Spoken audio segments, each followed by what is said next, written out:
여러분, 지금 저희가 창세기를 통해서 하나님의 일하심을 바라보고 있습니다. 그런데 특별히 하나님은요, 노아와의 깨진 이 안식으로 말미암아 무너져 버린 이 세상 가운데에 아브라함을 택하시고 그를 통해서 하나님의 언약의 신실하심을 이루어 가기로 작정을 합니다. 그래서 하나님은요, 불순종의 땅에 있던 그를 불러냅니다. 불러내면서 세 가지를 약속합니다. 내가 너로 큰 민족을 이루게 하겠다, 가나안 땅을 주겠다, 그리고 복이 되게 하겠다라는 약속을 하죠. 그런데요, 이 약속을 받아 가진 아브라함은요, 하나님의 약속을 자신의 기준과 자신의 판단으로 결정을 합니다. 그래서 큰 실수를 하게 되죠. 바로 자신의 조카 롯을 양자로 삼아서 데리고 오는 실수를 하게 됩니다. 그 결과요, 그는 애굽에 내려가서 이 조카 롯을 살리려고 큰 민족의 어머니가 되어야 할 사라를 팔아넘기는 일이 일어납니다. 또 나아가 가나안 땅을 떠나가는 일이 일어나게 되죠.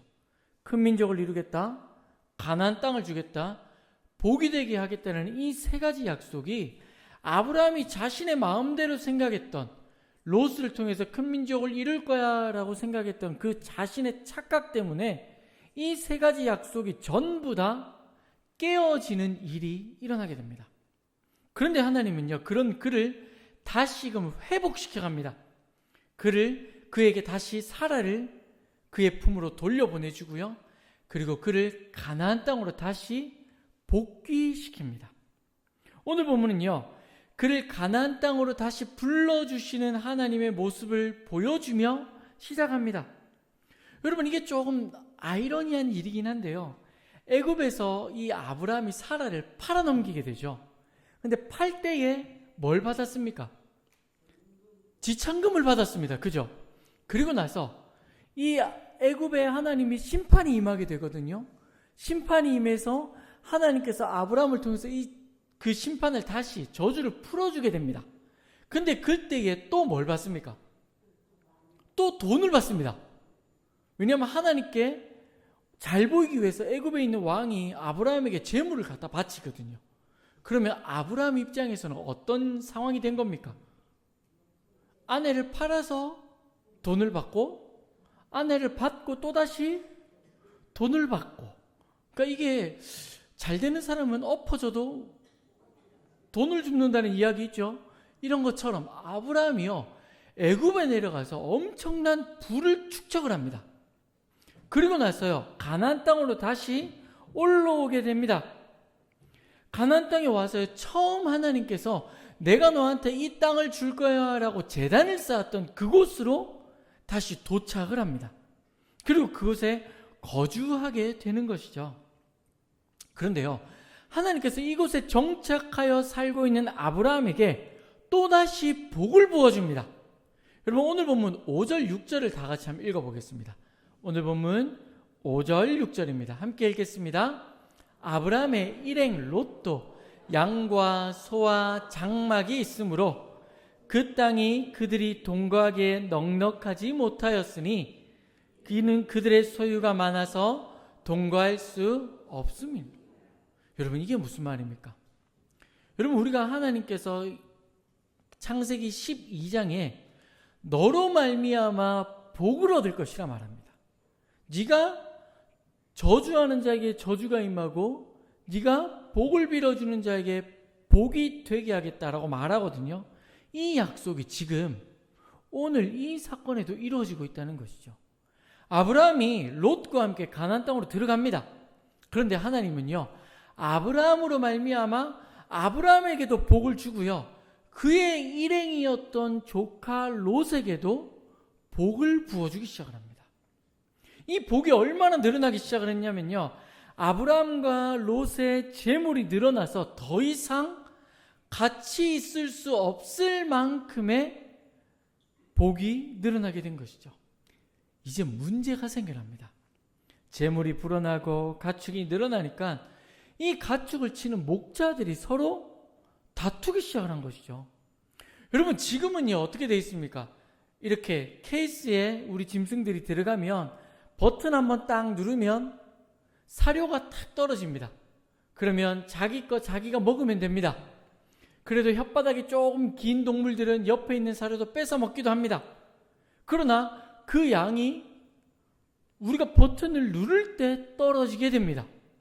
그러니까요, 이 친구들은 배가 고플 일이 크게 없습니다. 그런데요, 당시에 목축을 하기 위해서는요, 이 팔레스타인 전체 지역을 돌아다녀야 했습니다. 그러다 보니까요, 서로 좋은 풀을 먹이기 위해서 자리를 선점하는 것은요, 가축의 생사와 직결된 문제였습니다. 예를 들어 한 무리가 먼저 가서 풀을 뜯어먹으면 이 풀이 다시 자라날 때까지는 다른 짐승들이 와도 의미가 없다는 것이죠. 그러니까 어떻게 해야 됩니까? 이 목자가 누구보다 빨리 이 짐승들을 데려가서 좋은 꼴을 먹여야 된다는 것이죠.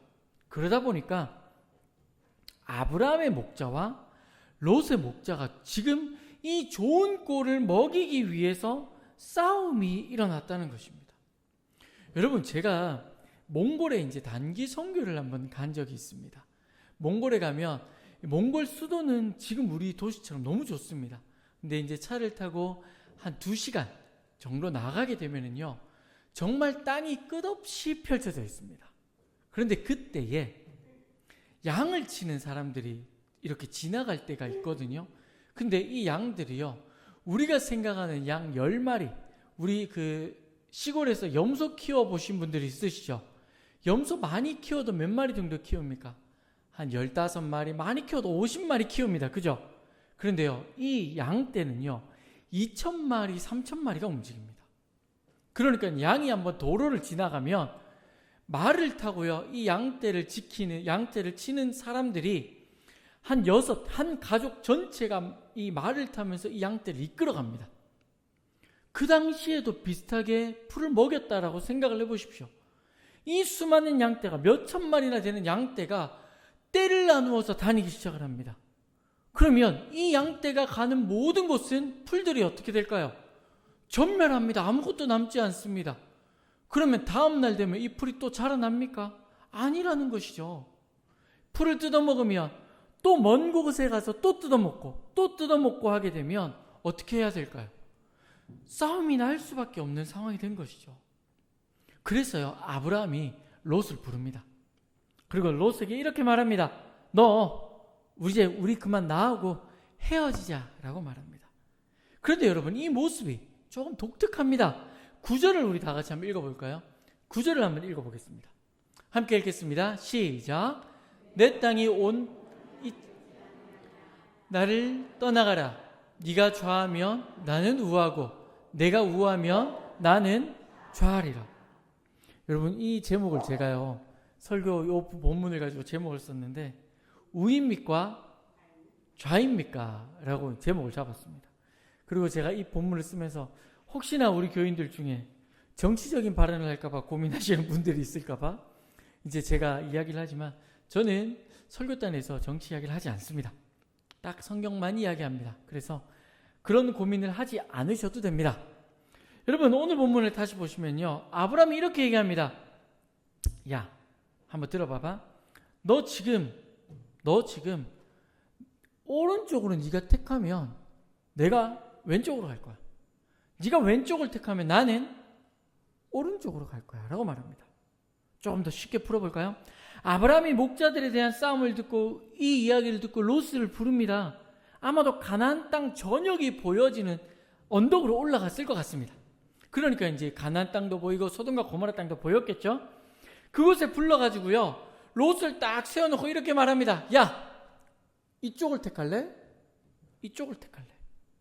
네가 이쪽을 택하면 나는 이쪽으로 갈 거야. 네가 이쪽을 택하면 나는 반대로 갈 거야 라고 말합니다. 네가 원하는 땅으로 가면 나는 뭐 하겠다? 무조건 그 반대로 가겠다라고 말합니다.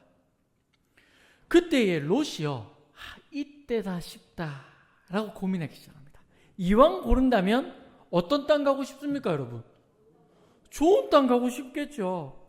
성경은요, 이 모습을 10절에서 이렇게 기록합니다. 이에 롯이 눈을 들어 요단 지역을 바라본즉 소알까지 온 땅에 물이 넉넉하니 여호와께서 소돔과 고모라를 멸하시기 전이므로 여호와의 동산 같고 애굽 땅 같았더라. 여러분 이렇게 탁 서서 오른쪽을 탁 봤는데요, 이쪽에 딱 보니까 뭐가 흘렀다고요? 강이 흐르고 있습니다. 강이 흐르고 있고 또 딱 보기에 어느 동산 같았다고요? 여호와의 동산, 에덴 동산 같았다라고 말합니다. 그래서요, 롯이 어느 쪽을 택했다고요? 동쪽, 소돔과 고모라가 있는 땅을 택합니다. 그곳에요, 자신의 눈으로 봤을 때 뭐처럼 보였다고요? 에덴 동산처럼 보였었다는 것이죠. 그렇게 아브라함과 롯은요, 이제 서로 갈 길을 가게 됩니다. 여러분, 지금까지 우리는요, 이 본문을 바라보면서요, 이렇게 해석해 왔습니다. 아브라함이 좋은 땅을 양보했으니까 하나님이 그에게 복을 주셨다라고 들어왔습니다. 진짜 그럴까요? 여러분 생각을 한번 해보십시오. 만일 아브라함이 좋은 땅을 주고자 했다면 롯을 불러가지고요, 야, 너 그냥 동쪽으로 가, 이 땅이 더 좋아 라고 말해도 됩니다. 그죠? 그런데 아브라함은요, 굳이 롯을 불러가지고요, 이 땅도 보여주고 이 땅도 보여줍니다. 그리고 너 어느 쪽을 택하든 나는 너하고 반대로 갈 거니까 이 땅을 선택해 라고 말합니다.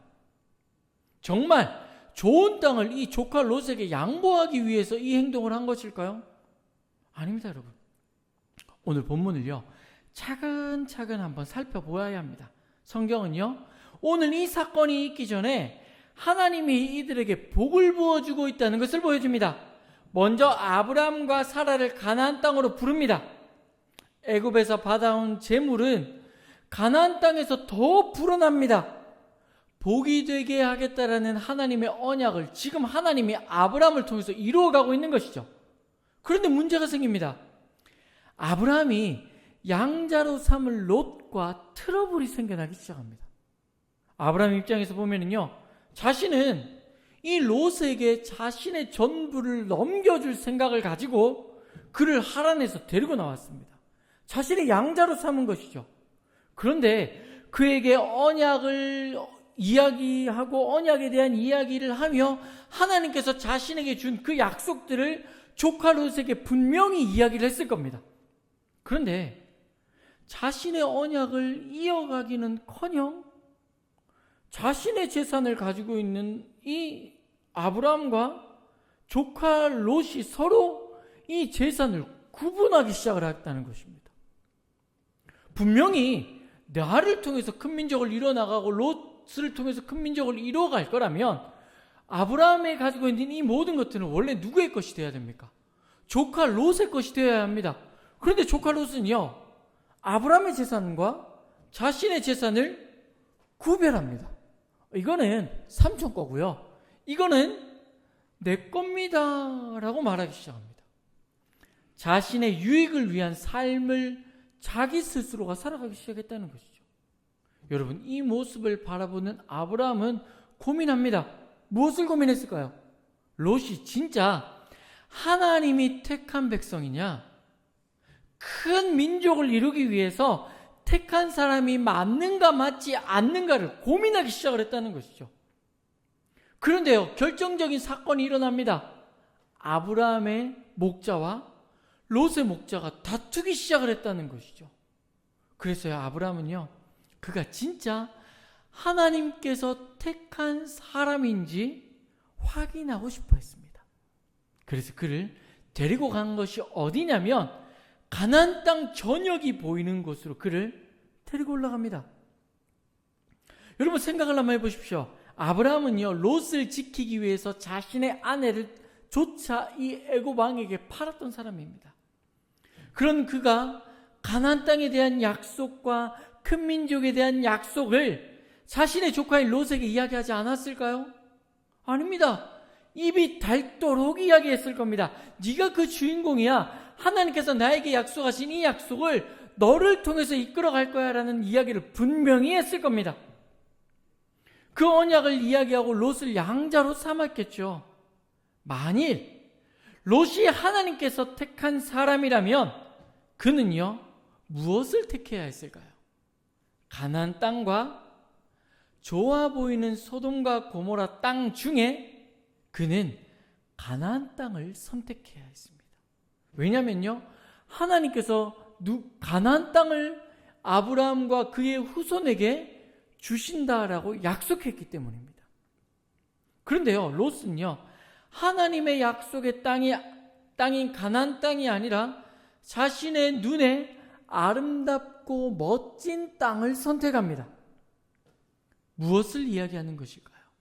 그가 하나님이 택한 언약의 자손이 아니라는 것을 그의 선택을 통해서 아브라함에게 보여주고 있다는 것이죠.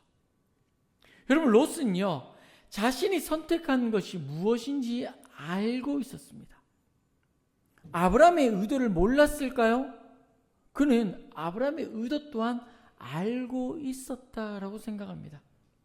그러나 그는요, 자신이 더 좋은 땅을 차지하겠다는 만족감에 취해서 하나님께서 주시겠다라고 말씀하셨던 가나안 땅을 버려버리고 소돔과 고모라 땅으로 뛰쳐 내려가 버립니다. 여러분, 이 모습을 바라본 아브라함은 어땠을까요? 여러분, 아브라함은 충격에 빠집니다. 사실 아니길 바랬습니다. 왜냐?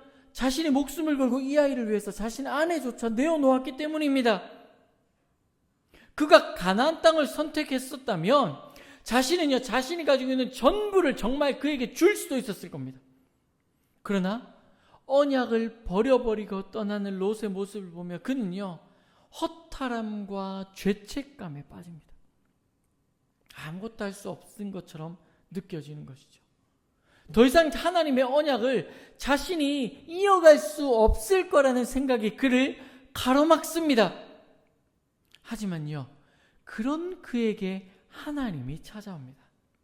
그리고 그의 무너진 마음을 회복하기 시작을 합니다. 하나님의 언약을 그에게 다시 허락하기 시작하는 것이죠. 그 본문이요, 오늘 우리가 읽은 본문 뒤에 등장하는 14절부터 18절까지의 말씀입니다. 여러분, 이 말씀을 우리가 함께 합독했으면 좋겠습니다. 우리 함께 합독하도록 하겠습니다. 롯이 아브라함을 떠난 후에 여호와께서 아브라함에게 이르시되 너는 눈을 들어 너 있는 곳에서 북쪽과 남쪽과 그리고 동쪽과 서쪽을 바라보라. 잠시만요. 14절 다시 한번요. 여러분 보십시오. 롯이 아브라함을 떠난 후에 그가 내려가 버리고요, 아브라함이 지금 어떤 상황이라고요? 망연자실해서 앉아있는 상황입니다. 그때 누가 찾아왔습니까? 하나님이 찾아옵니다. 그리고 똑같이 아브라함이 롯을 세워서 너 이 땅을 중에 무엇을 택할래라고 바라보라 한 것처럼 하나님이 아브라함을 세웠어요. 아브라함에게 이렇게 말합니다. 너 지금 눈을 들어서 이 땅을 바라봐. 북쪽과 남쪽과 동쪽과 서쪽을 바라봐. 그리고 15절부터 이렇게 말합니다. 함께 읽겠습니다. 보이는 땅을 내가 너와 내 자손에게 주리니 영원히 이르리라. 내가 내 16절입니다. 내가 내 자손이 땅의 티끌 같게 하리니 사람이 땅의 티끌을 능히 셀 수 없을진데 내 자손도 세리라.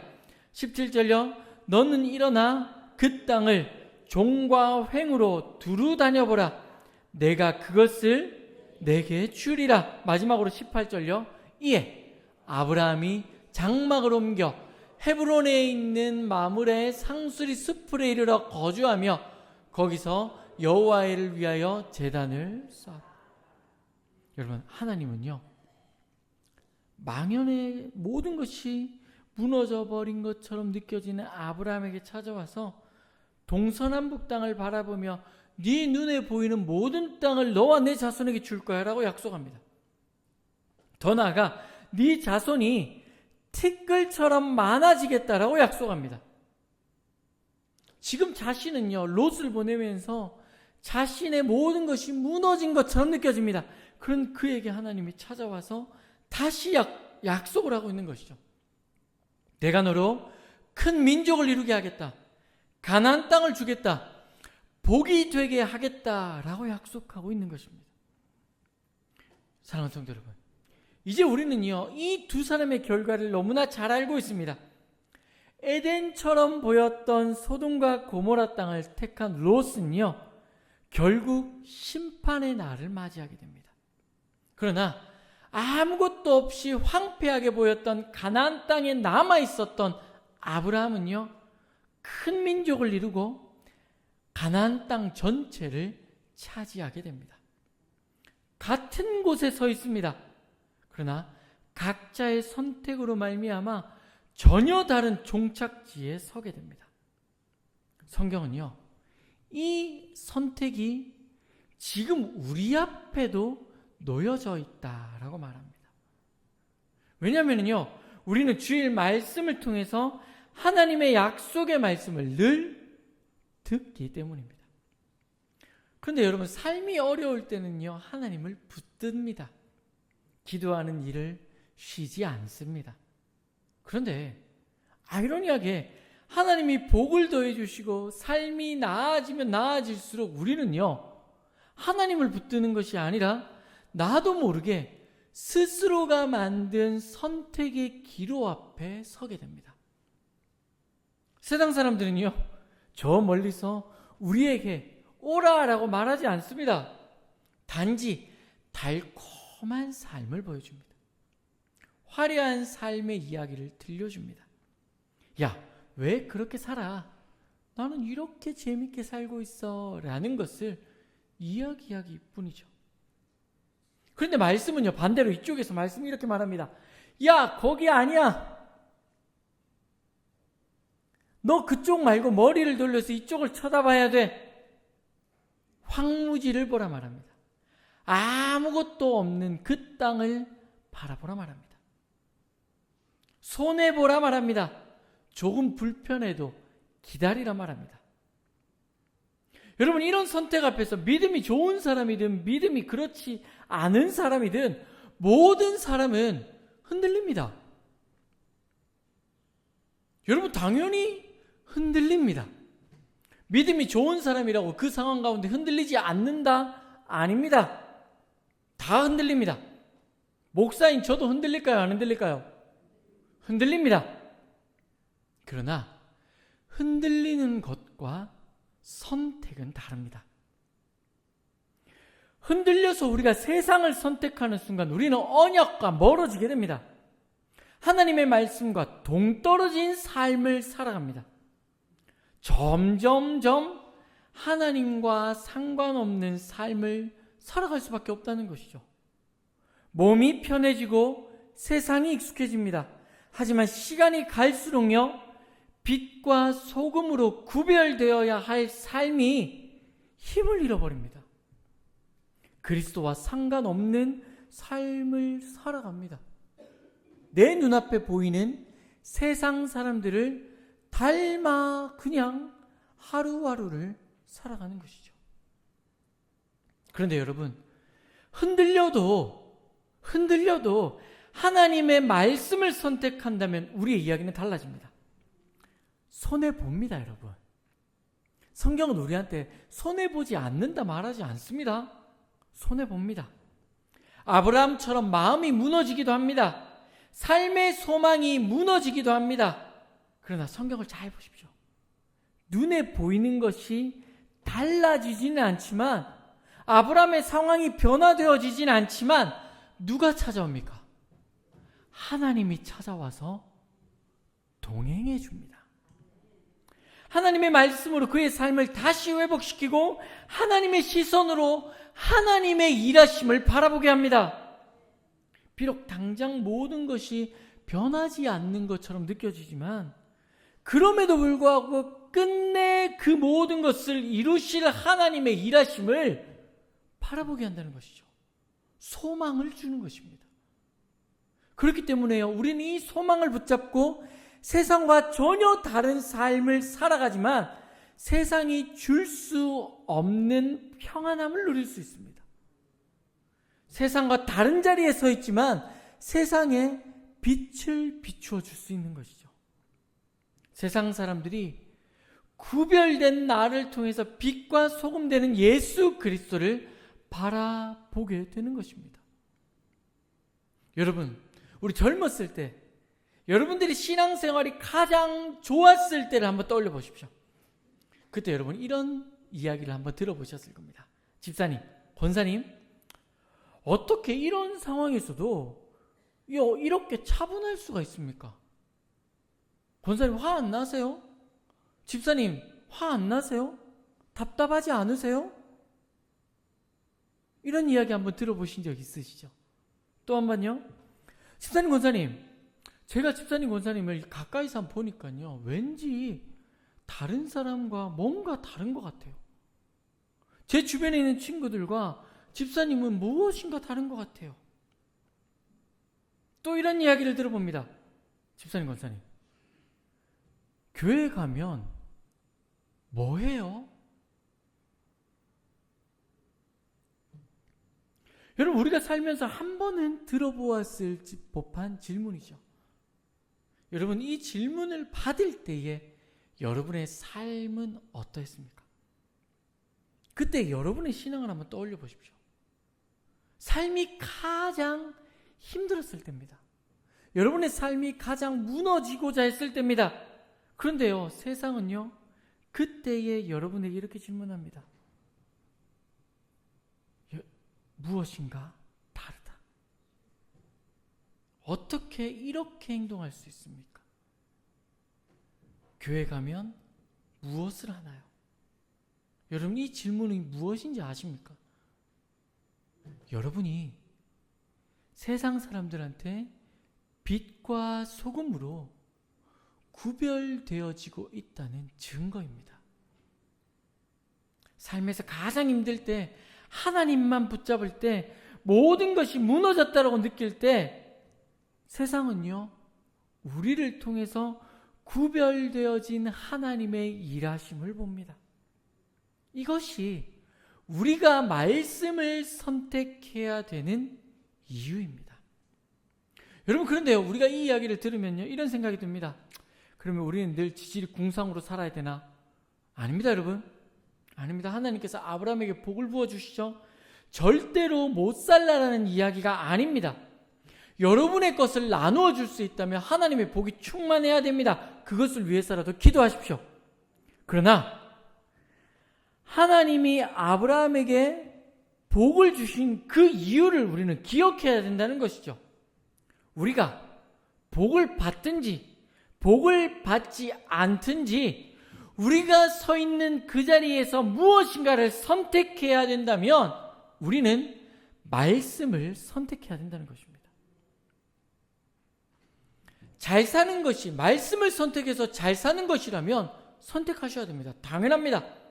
그러나 말씀을 선택해서 내가 힘들어진다면 그 또한 우리는 말씀을 선택할 수 있어야 합니다. 왜요?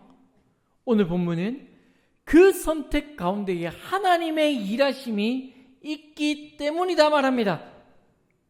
말씀을 선택할 때 하나님이 동행하시는 복을 하나님께서 주시겠다라고 우리에게 약속하고 계시기 때문입니다. 저는 이곳에서 예배하는 여러분의 선택이 말씀이었으면 좋겠습니다. 여러분, 우리는 늘 흔들립니다. 안 흔들릴 수 없습니다. 흔들리지 않도록 기도하는 것 아닙니다. 모든 사람들이 어떻게 안 흔들리겠습니까, 여러분? 여러분 눈앞에 정말 좋은 것이 있다면 우리는 그 좋은 것을 선택하기 위해서 흔들리는 건 모든 사람들이 다 가지고 있는 겁니다. 그러나 예수 믿는 우리라면 그 흔들림 가운데에 내가 무엇을 선택해야 될지에 대한 답이 있어야 된다는 것이죠. 저는 그 선택이 말씀이었으면 좋겠습니다. 금은보화가 넘쳐나는 선택이 눈앞에 있더라도 말씀이 아니라면 눈을 꼭 감을 수 있는 믿음이 있어야 합니다.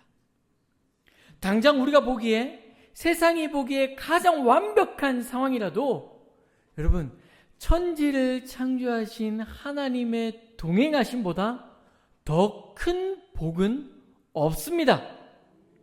이것이 아브라함이 선택한 복입니다. 아브라함이 그 가나안 땅에 머무르고 그다 가나안 땅으로 다시 돌아간 것은요, 눈앞에 보이는 금은보화가 아니라 자신과 동행하겠다라는 하나님을 믿었기 때문입니다. 그 아브라함의 선택이 진짜 복이었던 것이죠. 저와 여러분도 그래야 합니다. 눈에 보이는 것이 아니라 우리는 보다 완벽한 하나님을 선택할 수 있어야 됩니다. 하나님을 선택할 때 비로소 우리는요, 아브라함과 같이 하나님과 동행하는 진짜 복의 주인공이 되어질 것입니다. 말씀을 맺겠습니다. 네가 좌하면 내가 우하고, 내가 우하면 내가 좌하겠다는 선택지를 마주할 때가 있습니다. 그때 눈에 보이는 것이 아니라, 계산된 유익이 아니라 하나님의 말씀이 어디에 있는지를 여러분 꼭 살펴보시기 바랍니다.